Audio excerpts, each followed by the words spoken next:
वसई विरार महानगरपालिकेची आज 17 जुलै रोजी दुपारी 3 वाजता होणारी महासभा चांगलीच वादळी ठरण्याची चिन्हे आहेत.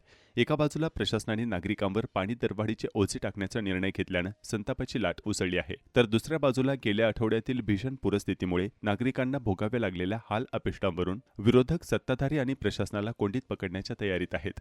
तर येथे सत्ताधारीही आमदार खासदार होते कुठे असा प्रश्न विचारून विरोधकांना कोंडीत पकडणार आहेत.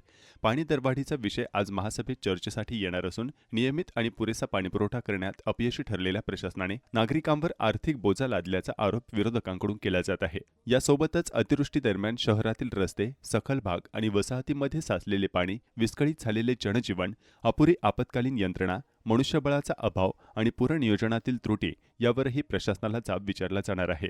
पूरस्थिती हाताळण्यात प्रशासन सपशेल अपयशी ठरल्याचा आरोप करत विरोधकांकडून जोरदार हल्लाबोल होण्याची शक्यता आहे. त्यामुळे आजची महासभा पाणी दरवाढ आणि पूरस्थिती या दोन ज्वलंत मुद्द्यांवरून चांगली स्थापण्याची शक्यता व्यक्त केली जात आहे. तर येथे सत्ताधाऱ्यांनी ही तयारी केली असून पूरस्थितीत राज्य आणि केंद्राकडून निधी कधी आणणार हे जाब विचारणार आणि तसेच त्यात वसई विरारमधील गणेशोत्सवात खर्च न करणे, मॅरेथॉन स्पर्धा न घेणे, विविध सांस्कृतिक कार्यक्रम, शालेय कला क्रीडा स्पर्धा न घेण्याची मागणी करणाऱ्या विरोधकांना चांगलेच धारेवर धरणार आहेत.